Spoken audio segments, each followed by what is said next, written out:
విమర్శలకు మీరు కుంగిపోతుంటారు. విమర్శకుడు అంటే ఎవరో కాదు, తన సమయాన్ని వృధా చేసుకొని మన భవిష్యత్తు మీద దృష్టి పెట్టుకొని మనకు సలహాలు ఇచ్చేవాడే విమర్శకుడు. వాడు చేసే రాళ్ళని పునాదిగా చేసుకొని మన విద్య యొక్క సామ్రాజ్యాన్ని నిర్మించుకుంటాం. వాడి జీవితం మొత్తం మనం విమర్శించడానికే సరిపోతుంది. ఆ విమర్శలో మన లోటుపాట్లు ఏంటో మనం తెలుసుకుంటాం. అందుకనే ప్రతి వ్యక్తికి ఒక మంచి స్నేహితుడితో పాటు విమర్శకుడు కూడా ఉండాలి. వాడు ఎప్పుడు ఎల్లు తట్టి మన లోపాలు చూపుతుంటాడు, ఆ లోపాలు సరి చేసి మనం ముందుకు వెళ్ళిపోతున్నాం. విమర్శించిన వాడు అక్కడే ఉంటాడు. అది మీరు గమనించుకోవాలి. ఇంకోటి, ఈ సమాజానికి మీరు అదృష్టవంతులు అన్నాగా ఎడ్యుకేషన్ పరంగానే కాదు, ఈ ప్రపంచ మానవ జనాభా వాళ్ళకి మీరు పునాదులు, అమ్మలు, చక్కనైన తల్లులు. ఈ సమాజంకు పెరగాలంటే ఉండాలంటే మీరు ఒక మాతృమూర్తులు. మంచి అమ్మగా భవిష్యత్తులో మీకు మంచి పేరు. మంచి నాన్న ఉండకపోవచ్చు, మంచి అన్న ఉండకపోవచ్చు, మంచి తమ్ముడు ఉండవచ్చు, కానీ మంచి అమ్మ మాత్రం కంపల్సరీ ఉంటుంది. అది మీరే. మరొకటి, శ్రమని ఆయుధం అయితే విజయం అవుతుంది. దాన్ని కొంచెం సవరించుకొని నేను నిన్న ఒక కవిత రాశాను, మంది కవిని కూడా. ప్రతిభని ఆయుధం అయితే విజయం నీ బానిస అవుతుంది. శ్రమిస్తే విజయం వస్తుందో రాదు, కానీ నీకన్నా టాలెంట్ దాన్ని ఎవడు కొట్టలేదు. పేదవాడైనా, ధనికుడైనా, ఐశ్వర్యవంతుడైనా, అష్టదరిద్రుడైనా ఉండేది 24 గంటలు. ఆ 24 గంటల సమయాన్ని సద్వినియోగం చేసుకోగలిగితే నువ్వు విజేతవు. 24 గంటలు వృధాగా చేసుకుంటే నువ్వు దరిద్రుడు. కాబట్టి సమయము ఒక్కటే, ఎవరికైనా సమయం ఒక్కటే. 6 అడుగుల నేలనైనా అజానుభావుడు అత్యంత ధనవంతుడు వస్తే 6 అడుగుల నేలలోనే పాదేస్తారు. పేదవాడు తెచ్చినా అక్కడే పాదేస్తారు.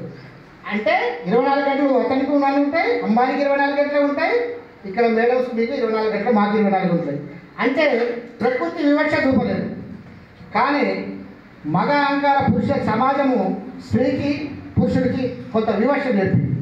ఆ వివక్ష రూపుమాపడానికి ఎందరో సంఘ సంస్కృతులు, కందుకూరి, గురజాడ, రాజా రామ్మోహన్ రాయ్, జ్యోతిబా ఫూలే, సావిత్రిబాయి ఫూలే, అంబేద్కర్, ఛత్రపతి మహారాజ్, సాహు మహారాజ్ ఇలాంటి మేధావులు బహుజన వర్గాలని ఒక గొప్పగా మేల్కొల్పి మనకు కొన్ని సిద్ధాంతాలను అందించింది.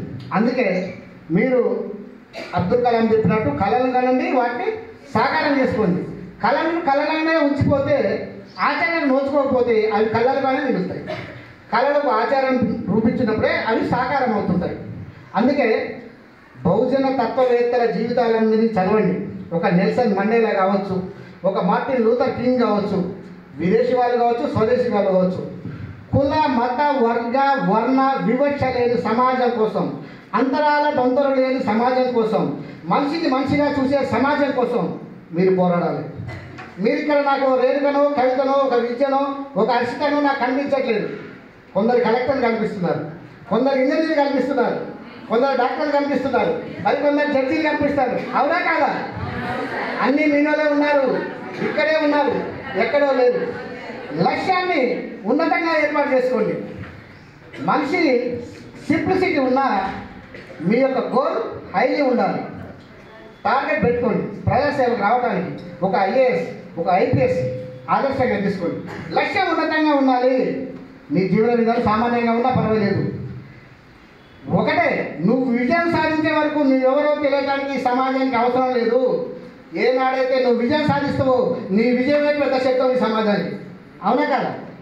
నువ్వు విజయం సాధిస్తే అదే సరిపోతుంది. అందుకే మనిషిని మనిషిగా చూసే సమాజం కోసం మీరు కృషి చేయాలని, ఇలాంటి అవకాశాలను అందిపుచ్చుకొని విమర్శక రాళ్లను కోటగా నిర్మించుకొని మీరు ఒక ప్రోత్సాహకమైన జీవితాన్ని గడపాలని, 10 మందికి ఆదర్శంగా ఉండాలని నేను కోరుకుంటున్నాను. ముఖ్యంగా పీపుల్స్ ఫౌండేషన్ అనే సంస్థ గత 30 ఇయర్స్ పైగా అనేక రంగాల్లో పనిచేస్తుంది. వారి చైర్మన్ యాతాకుల సునీల్ గారు. ఇండియా ఉంది, రాష్ట్రాలు ఉన్నాయి, జిల్లాలు ఉన్నాయి. నా జిల్లాలో నా మహిళా సోదరులందరికీ కూడా మీరు వారి కాళ్ళ మీద నిలబడటానికి నేను ఒక ట్రైనింగ్ ప్రోగ్రాం ఇచ్చి వాళ్ళని నిలబడాలనే ఒక సత్సంకల్పంతో ఆయన కేంద్ర ప్రభుత్వ పథకాన్ని పోరాడి తీసుకొచ్చి మీ ముందు